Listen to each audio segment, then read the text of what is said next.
तमाम नाज़रीन को प्यार भरा सलाम। उम्मीद है कि आप सभी खैर आफियत से होंगे। नाज़रीन, 2023 के आम इंतखाबात अब बड़े पैमाने पर जोरों शोर पकड़ चुके हैं और तेलंगाना रियासत 9.5 साल हो चुकी है यहाँ पर कायम हो चुकी है। और इस बार 2023 में बड़ा ही कांटे का टक्कर नजर आ रहा है, क्योंकि 9.5 साल की एक तरफा हुकूमत है कि जिस तरीके से टीआरएस से बीआरएस बनने वाली हुकूमत जो आज बरसे इख्तिदार रही और तेलंगाना के अंदर तरक्याती काम किए हैं। अब दूसरी तरफ अगर देखें तो गुज़िश्ता 50 से 60 साल हुकूमत करने वाली कांग्रेस भी अब यहाँ पर एड़ी चोटी का जोर लगा रही है। अगर देखा जाए, अगर 50 से 60 साल अगर आप हुकूमत करते हैं, फिर उसके बाद आपको नाकामी मिलती है, फिर एक बार यहाँ कामयाबी हासिल करने के लिए आप जो कोशिश कर रहे हैं, कहीं ना कहीं आपके अंदर खामी की वजह से आप गुज़िश्ता में फेल हुए हैं। तो अब इस बार तेलंगाना में फिर दोबारा या फिर कार चलेगी या फिर हाथ को लोग हाथ देंगे। तो इन तमाम हालात का जायजा लेने के लिए हमारा उर्दू मीडिया फेडरेशन तमाम आला सीनियर ओहदेदारों से भी मुलाकात का सिलसिला जारी रखा हुआ है और आज भी खास मुलाकात के जरिए तेलंगाना जिस तरीके से नंबर 1 कहा जा रहा है और तेलंगाना को जिस तरीके से नुमाया मकाम हासिल हो रहा है, उसके तेलंगाना के वज़ीर दाखिला जनाब मोहम्मद महमूद अली साहब आज हमारे साथ खास मुलाकात प्रोग्राम में है। मैं उनका आज के खास मुलाकात प्रोग्राम में तहे दिल से इस्तकबाल करता हूं। बहुत बहुत शुक्रिया कि आपने हमें कीमती वक्त दिया ताकि हम आज के अहम मुद्दों पर आपसे बात कर सकें। तो चलिए, सबसे पहले मैं हमारे वज़ीर दाखिला जनाब मोहम्मद महमूद अली साहब से मुबारकबादी के साथ ये अपनी बात का आगाज़ करूंगा कि आपको वज़ीर दाखिला से कबल नायब वज़ीर आला का ओहदा दिया गया। तो मैं सबसे पहले आपकी सियासी मैदान से इस बात को शुरू करूंगा। जनाब मोहम्मद महमूद अली साहब, आपसे सबसे पहले ये सवाल है कि आपका जो सियासी करियर है, यानी आप तेलंगाना के बनने के बाद लोगों के दरमियान आए हैं, तो इससे कबल आपका सियासी मैदान से क्या ताल्लुक है? अब्दुल्ला साहब, सबसे पहले आपके नाज़रीन को मेरा आदाब अर्ज करना चाहता हूँ। और दूसरी बात, आपने जो सवाल किया, मैं पहले किसी पार्टी में नहीं था। 2001 में तेलंगाना पार्टी कायम हुई, उससे पहले केसीआर साहब ने अपने ओहदे को इस्तीफा दिया था। वो मिनिस्टर थे, ट्रांसपोर्ट मिनिस्टर थे, डिप्टी स्पीकर थे। वो फिर से तेलंगाना तहरीक शुरू करने की बात की थी। मैंने अखबार में पढ़ा, मैं खुद जाके केसीआर साहब से मिला और कहा कि मैं भी तेलंगाना चाहता हूं, क्योंकि तेलंगाना अवाम के साथ बड़ी नाइंसाफी है जी। जब केसीआर साहब ने कहा आइए महमूद भाई, आप भी हमारे साथ जुड़ जाइए, मैं जुड़ गया उनके साथ। कुछ दिन के बाद पार्टी का क़याम अमल में आया। जब से सीएम साहब के साथ हूँ और सीएम तेलंगाना तहरीक में उनके साथ जुड़ा रहा। तेलंगाना हासिल हुआ 14 साल की जद्दोजहद के बाद, और केसीआर साहब ने मुझे पहली बार डिप्टी चीफ मिनिस्टर का ओहदा दिया, रेवेन्यू मिनिस्टर दी, और फिर सेकंड टाइम में होम मिनिस्टर का ओहदा दिया। मैं सीएम साहब का शुक्रिया अदा करता हूँ और मैंने अपने फ़राइज़ अंजाम देने में कोई कोताही नहीं की है। हमेशा पार्टी की लॉयल्टी में रहता हूँ और मुझे फ़ख्र है। लीडर तो बहुत होते हैं दुनिया में, बहुत से लोग बड़े बड़े ओहदों पे जाते हैं। मेरे हिसाब से हिंदुस्तान में नंबर 1 कोई लीडर है, सेकुलर लीडर है और मुसलमानों को चाहने वाला कोई लीडर है, तो वो केसीआर साहब। केसीआर साहब यकीनन पॉलिटिक्स में बहुत से सीनियर है, मगर उन्होंने हमेशा एक बात कहा करते हैं, जो भी लोग पॉलिटिक्स में आना चाहते हैं आइए, ज़रूर वेलकम, मगर उनको दो लोगों से बड़ी मोहब्बत होना चाहिए। 2 बातों में बताते हो, एक तो अपने वतन से मोहब्बत होना चाहिए, दूसरी वतन में बसने वालों के साथ मोहब्बत होना चाहिए। बराबर। दुनिया आज के ज़माने में लोग सियासत का इस्तेमाल कर रहे हैं, मज़हब की बुनियाद पर कर रहे हैं, जिसकी वजह से लोगों की तरक्की रुकी है, मुल्क की तरक्की रुकी है। मगर केसीआर साहब सारे कौमों को एक साथ देखते हैं। पुराने लोग कहा करते थे, निज़ाम हमेशा कभी कभी कहा करते थे, हिंदू और मुसलमान मेरे 2 आंख है। मैं समझता हूँ उसी के नुक्ते नज़र से आज बादशाह तो बादशाह होते हैं, चीफ मिनिस्टर भी बादशाह से कम नहीं होते। अक्सर आपका एक मशहूर कलाम और एक लफ्ज़ इस्तेमाल करते हैं कि नंबर 1 तेलंगाना के केसीआर नंबर 1। तो किस वजह है कि क्या इनकी नज़र में वाकई जो इस तरह से आप कह रहे हैं कि हिंदू मुसलमान को वो 2 नज़रिया नहीं बल्कि एक नज़र समझते हैं, तो इसकी वजह से आप नंबर 1 का मकाम दे रहे हैं? अब्दुल्ला साहब, एक बात मैं आपसे पूछना चाहता हूँ, आप एक अच्छे सहाफ़ी है, स्मार्ट आदमी है, आप बताइए 2014 से पहले फिसादात क्यों नहीं रुके? जी, बड़ा सवाल। हिंदुस्तान तो 1947 में आज़ाद हुआ, 1948 में इस तेलंगाना स्टेट को इंडिया में जम किया गया। जब से लेकर 2014 तक फिसाद रुका क्या बताइए आप? किसी के दौर में रुका क्या? चाहे वो तेलुगु देशम 18 साल हुकूमत की, ये बड़ी अहम बात है। कांग्रेस 50 साल हुकूमत की, तेलंगाना स्टेट इतनी पुरअमन है, हैदराबाद खास तौर से। आप देखिए रात का टाइम ऐसा होता था, कुछ गलियां थे आप भी जानते हैं, कुछ लोग मुसलमान भाई नहीं जाते थे, कोई गलियों में हिंदू भाई नहीं आते थे रात का टाइम। और हमारे आज के टाइम पे देखिए बुर्कापोश खवातीन रात के 1 बजे 2 बजे भी वो गलियों में से आसानी से गुजरते हैं। ये बात सही। और किसी किस्म का डर खौफ नहीं है। आज ये डर खौफ निकालने वाला कोई लीडर तो केसीआर साहब जी। जिस तरीके से चलिए, बहुत ये बात अहम है कि 2014 के बाद से अब तक कोई फिसादात नहीं हुए, ये तो हम भी मानते हैं, क्योंकि जब कोई रियासत के अंदर कोई हिंदू मुस्लिम का जब फिसाद छिड़ता है तो अमीर रह ही जाते हैं, उनकी और भी मजीद तरक्की चलती है, लेकिन एक गरीब अफराद, एक शख्स के ऊपर बहुत बड़ा इसका वजन पड़ता है। 6 माह वो पीछे हो जाता है, 1 साल पीछे हो जाता है। यहाँ केसीआर साहब के लिए ये बात वाकई बहुत अच्छी है कि इन्होंने यहाँ पर अपना जो वायलेंस होने वाले वाकयात है, कर्फ्यू वगैरह जैसे मामलात को बहुत ही अच्छा रखा। अब आपको लेकर एक सवाल करते हैं, जब से आपको होम मिनिस्ट्री का भी एक ओहदा दिया गया, और बड़ी अच्छी बात है कि केसीआर साहब कैबिनेट में एक मुसलमान को एक अच्छे ओहदे पर फायज किया, तो क्या जब से आपको होम मिनिस्ट्री का जो ओहदा दिया गया तब से आपने मुसलमानों का क्या फायदा किया? देखिए साहब, इसमें हिंदू और मुसलमान नहीं होते लैंड ऑर्डर में। जी। लैंड ऑर्डर एक ऐसा सब्जेक्ट है जिसके अंदर बिला मजहब मिल्लत इंसाफ देना पड़ता है। जी। मैंने मुकम्मल इंसाफ दिया है, मुसलमान हो हिंदू हो। जी। ये जब भी जो लोग मेरे पास आते हैं, मेरे को जितना मुसलमान चाहते हैं उतना हिंदू भी चाहते हैं। जी। आप कभी भी बाहर सर्वे कर लीजिए, आप तो जर्नलिस्ट है, मेरे घर के दरवाजे खट पर कोई भी आ जाता है, 100% उसके साथ इंसाफ करता। मैंने कई बार हमारे डीजी और कमिश्नर से किसी इंसाफ के मामले में कोताही की हुई तो मैंने कहा कि मैं 1 मिनट में इस्तीफा दे दूंगा, क्योंकि मुझे जो सीट दी गई है ये इंसाफ की सीट दी गई। मेरा काम है इंसाफ दिलाना। जो मासूम लोग आते हैं, मजलूम लोग आते हैं, उनकी मदद करना मेरा फर्ज है। मैंने पूरा 5 साल के अंदर मुकम्मल तरीके से केसीआर साहब ने मुझे जो ओहदा दिया गया उसे इंसाफ के लिए इस्तेमाल किया, और केसीआर साहब के जो तवक्कुआत थे अमन के, उसे पूरा का पूरा करने की कोशिश की। और ये डेफिनेट आज तेलंगाना स्टेट यकीनन इंडिया में नंबर 1 स्टेट है अमन के लिए। मैं नहीं कह रहा हूँ, आप जाके पूरे जो अदर स्टेट के लोग जो मेरे पास आते हैं, जब घूमने के बाद मुझसे मिलते हैं, मिलके कहते हैं कि होम मिनिस्टर साहब हम आके यहाँ 4 दिन हुआ है। गुजरात से कुछ लोग आए थे परसों, वो कह रहे थे कि हम देखने के बाद बड़ा ताजुब हुआ, हम शमशाबाद जा रहे थे तो लोग मोटरसाइकिल पे अपनी बीवी को बिठा कर आ रहे थे, उसके गले में 10 तोले 15 तोले सोना था। अरे हमारे पास तो हाथ में अंगूठी बेच के औरत बाहर नहीं जा सकती रात का टाइम, गुजरात के इलाके में। हाँ, जहाँ पर हमारे प्राइम मिनिस्टर का इलाका है। तो उन लोगों ने कहा कि यहाँ पर इतना अमन है तो डेफिनेट पूरे हिंदुस्तान में सबसे कहीं अमन है तो हमारे स्टेट के अंदर है, क्योंकि हमारे सीएम साहब बहुत स्ट्रिक्ट है। लेकिन मेरा जो सवाल इसके अंदर ये था, मुसलमान यानी आपको जो पर्टिकुलरली मुसलमान होने के नाते ये ओहदा दिया गया, तो इसमें एक सवाल ये बनता है कि बहुत सारे मुसलमान भी आपकी एक सूरत होने की वजह से अपने अपने यानी ओहदे हासिल करने के लिए आपके सामने एक बिल पेश किए, यानी रिप्रेजेंट हुए, दरखास्तें दी कि ताकि वो भी पुलिस के महकमे में शामिल हो सके। लेकिन कई मरतबा ऐसा सुनने में आया कि बहुत सारे मुसलमानों को पुलिस के महकमे में दाखिला नहीं दिया गया। ऐसा रहता ये नहीं है कि चीफ होम मिनिस्टर के हाथ में नहीं रहता कि किसको भी मुलाजिमत दी जाए। जी। हमारे पास बाज़ाब्ता मुलाजिमत के लिए एक कमीशन बैठा रहता है। जी।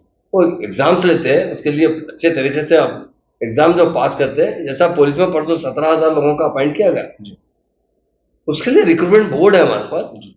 उसने जो क्वेश्चन दिया उसके बाद आंसर देने के बाद उसी ट्रेनिंग के अंदर वो सक्सेस होते हैं। उनकी हाइट होना चाहिए, उनकी पर्सनैलिटी होना चाहिए, उनकी नॉलेज होना चाहिए। उसके बाद वो उनको जॉब दिया जाता है। जॉब मेरे हाथ में नहीं रहता। अगर कोई मुसलमान आ गया कि मुझे पुलिस में जॉब दिया जाए, ये नामुमकिन है। कोई हिंदू भी अगर होम मिनिस्टर होता वो भी नहीं दे सकता। तेलंगाना स्टेट बनने के बाद सीएम साहब ने जिस तरह रूल्स पास किए, जिस तरह सिस्टमेटिक काम कर रहे हैं, उसमें कोई रिकमेंडेशन नहीं रहा। हाँ, मुसलमान आते हैं मेरे पास, डेफिनेट आते हैं, मैं बहुत काम करता हूँ। मुसलमान का कोई भी मुस्लिम तकलीफ में आता है, मेरे पास जब आता है मैं ओपनली उनके लिए काम करता हूँ, इसलिए कि मैं एक ही होम मिनिस्टर, एक ही मुस्लिम मिनिस्टर हूँ। हमारे अलावा और कई हिंदू मिनिस्टर्स हैं जहाँ पर हिंदू सिख दूसरे भाई जा सकते हैं। मेरे पास जो अकलियतें आते हैं, तो अकलियतों का मैं सभी का मिनिस्टर हूँ, पर उनकी तकलीफ दूर करने की पूरी कोशिश करता हूँ। जी। जिस तरीके से आप वजारत दाखिला यानी होम मिनिस्ट्री एक बहुत बड़ी जिम्मेदारी है। स्टेट को अगर पुरअमन रखना है तो होम मिनिस्टर के हाथ में होता है। तो यहाँ अक्सर ऐसा होता है कि आपने एक फ्रेंडली पुलिस का नाम दिया, और फ्रेंडली पुलिस में अक्सर ऐसे शिकायतें मौसूल आप तक भी हुई और जो कई मरतबे मीडिया के अंदर भी वो शिकायतों को ले किया गया, तो वो शिकायतें ये हैं कि थोड़ा सा नज़रियात जो है पुलिस के फ्रेंडली पुलिस नहीं है बल्कि गुंडागर्दी के लिहाज से वो चलती है। इस बार आपसे कई मरतबा तयक्कुन की भी बात आई थी, लेकिन इस मामले पे कई कत्ल गारतगिरी के मामला भी पेश आए हैं। काफ़ी आपने संभाला, बहुत अच्छी बात है, लेकिन कई ऐसी जहनीत वाले अफराद हैं जो पुलिस स्टेशन के अंदर मुसलमानों के साथ, खास तौर पर इसलिए मुसलमान का नाम ले रहा हूं क्योंकि एक आपका वजारत जुड़ा हुआ है, इसीलिए तो उनके ताल्लुक से आप क्या कहेंगे इस बारे में? देखिए, आपसे जो बात आपके पास आप तक जो आई है, हमारे ऑफिसर्स बहुत अच्छे हैं, पुलिस ऑफिसर्स अच्छे हैं। हो सकता है नीचे लेवल पे कोई कांस्टेबल हो या कोई होमगार्ड हो किसी के साथ ज्यादती कर ले, मगर ऐसी कोई शिकायत हम पर हम खुद हम लोगों से कहते हैं कि आप अगर नीचे कोई तकलीफ हुई तो ऊपर तक आइए जी। और हमारे जो पुलिस डिपार्टमेंट के जो आईपीएस ऑफिसर्स हैं जी, उनका रवैया बहुत अच्छा होता है। फ्रेंडली पुलिस की जो बात कर रहे हैं जी, पहले की गवर्नमेंट भी कई पुलिस डिपार्टमेंट, मैत्री डिपार्टमेंट, ये डिपार्टमेंट में मदद देते थे, मगर पुलिस फ्रेंडली होने के बाद साथ ही साथ हमने जितना पीडीएट बुक करके लोगों को, गुंडों को अंदर डाला है, अंदाजा नहीं कर सकते आप इतने लोगों को अंदर डाला है। ऐसा फ्रेंडली किसके साथ है?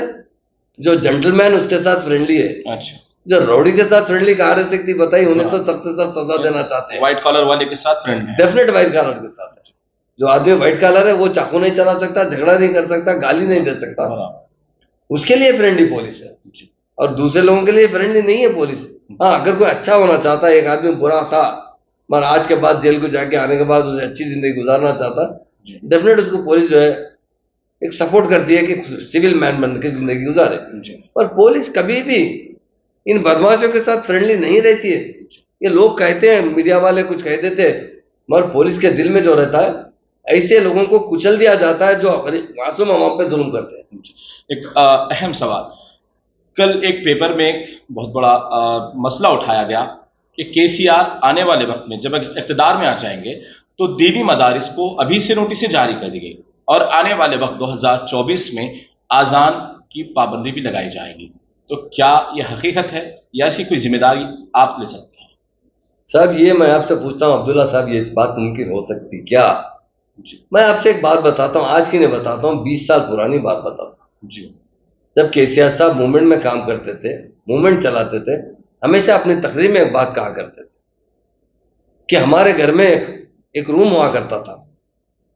उस जमाने में लोग जो है, जो ऑफिसर्स होते थे या उनके केसीआर साहब के फादर के दोस्त है, जब आते तो नमाज का जब टाइम होता तो मेरी माँ खुद कमरे में पोछा मार के साफ करती थी और वहां जानिमाज बिछाती थी और रिहाल और कुरान मेरी माँ खुद रखती थी और वजू का पानी का एहतमाम करती थी। केसीआर साहब के उस सेकुलर लीडर आप हिंदुस्तान में बता दीजिए, वो बचपन से इस्लाम के बारे में जानते हैं। और ये जो अफवाह है, ये जो दीनी मदारिस के मामले में जो नोटिस की बात आई है, वो एक सर्वे नोटिस है, वो हमारे से नहीं है। चाइल्ड वेलफेयर डिपार्टमेंट, वो सेंट्रल गवर्नमेंट वाले उनसे फिगर्स मांगते रहते हैं। और मैं आपके जरिए बताना चाहता हूँ, दीनी मदारिस के जितने जिम्मेदार लोगों को किसी को घबराने की जरूरत नहीं। ये एक इंसान का जो सर के अंदर बाल होता ना, बाल का थिकनेस कितना रहता नहीं के बराबर, उतना भी डरने की जरूरत नहीं। वो दीनी मदारिस की हिफाजत हम करेंगे। इमाम और मौलाना साहब को हदिया कौन दे रहे हैं बताइए? केसीआर साहब दे रहे हैं। और उसमें बढ़ाया गया, कल केसीआर साहब ने ऐलान किया हम 10-10 हजार रुपए करेंगे। जो लोग दीन में काम करने वाले लोग हैं, मैं एक बात बताता हूँ अब्दुल्ला साहब, जब मैं जाता हूँ तो माइनॉरिटी इशू पे सीएम साहब से बात करता हूँ। जब इमाम मौजन की बात आई थी, मैं सीएम साहब से जिक्र किया, साहब के इमाम मौजन हजरात बहुत परेशान रहते हैं साहब, अपन 14 साल मूवमेंट में, मैं कम से कम 14 साल में 14 मरतबा आज हाउस पे धरना दिया हूँ, इमाम और मौजन हजरात को कुछ हदिया मुकर्रर किया जाए। मगर कांग्रेस बहरी और गूंगी थी, कभी नहीं सुना। मैं कहता था कि एक बार तेलंगाना बने तो हम पावर में आएंगे, तो जरूर करेंगे। जब मैं केसीआर साहब से जाके जिक्र किया तो केसीआर साहब ने क्या कहा सुन लीजिए। उन्होंने, महमूद भाई, जिस सरजमीन पे खुदा की इबादत होती है, यकीनन महज कई मतलब मुश्किल हालात से भी हम नजात हासिल करते हैं। ये केसीआर साहब का नजरिया है। बड़ी बात है कि ये हमारे इमाम और मौजूद हमारे लिए हमेशा दुआ करते रहते हैं। इस सरजमीन पे 5 बार सिजदा टेकते हैं, सर टेकते हैं और दुआ करते हैं कि स्टेट में अमन हो, कायम हो, यहाँ पे तरक्की हो। 100% को हदिया देना चाहिए। आप कल से ही सर्कुलर जारी कर देंगे, 10,000 इमाम मौलाना को 5,000 दे देगा, बाद में 7,000 लोग पेंडिंग थे, उन्हें भी। लेकिन इसकी भी शिकायतें हैं, 6-6 माह उसके तनख्वाह रोकी जा रही है। डेफिनेट दो चीजें हैं अब्दुल्ला साहब, हमारे पास प्रिंटिंग प्रेस नहीं है। ओके। निजाम के जमाने में टंकसाल था, यहाँ पे नोट छपते थे, ये सेंट्रल गवर्नमेंट नोट छपते हैं, हमारे पास तो नहीं। जीएसटी जो आता है पहले सेंट्रल गवर्नमेंट को जाता है जी। उसके बाद हमारे पास वापिस आता है 50%। काफी जमाने से हमारी और सेंट्रल गवर्नमेंट की बहुत ज्यादा झगड़ा चल रहा है, आप भी जानते हैं। हम पर वक्त पे पैसे नहीं आ रहे, जिसकी वजह से थोड़ी देरी हो रही है, हम उनकी माजरत भी चाहते हैं। मगर जरूर जब जब मौका आया, लोगों ने मुझे खुशी का भी इजहार किया, साहब अच्छा करे, साहब रमजान की ईद को देते रहे, बकरीद को देते रहे, जब भी मुश्किल के टाइम पे अच्छी रकम मिल जा रही, महीने को महीना दिए तो खर्चा उठाते, कैसा भी तंगी में चलाते, मगर जब ईद आती है तो पैसे आप क्लियर कर देते। किसी का एक पैसा डिले जरूर हो रहा है, मैं किसी को नागा नहीं किया गया, अब तो 10-10 हजार कर दिया गया। मैं एक बात कहता हूँ, हजार की बात करते हैं, एक बात बोलता हूँ आपको, आप कभी किसी के भवन देखे आप जाके? कभी गांधी भवन देखे? जी बराबर। कभी तेलंगाना भवन आया? जी आया। तो अब रमजान का एक महीना तेलंगाना भवन में बाज़ाब्ता लाउड स्पीकर में अदा होती, क्या में होती? बराबर सुना। एक महीना इमाम का तकर्रुर किया जाता, मौजन का तकर्रुर किया जाता, जो भी मुस्लिम लीडरान वहां पर उनकी आते उनके रोजे का एहतमाम किया जाता है, बाज़ाब्ता जमात के साथ नमाज कहाँ होता है? तेलंगाना भवन में होता है। बराबर, ये बात। अरे परसों हमारे साथ सोहेल साहब हमारी पार्टी ज्वाइन करे, जो कांग्रेस के माइनॉरिटी प्रेसिडेंट है, उन्होंने कहा गांधी भवन में कभी नमाज का एहतमाम किया था तो लोगों के चेहरे उतर जाते।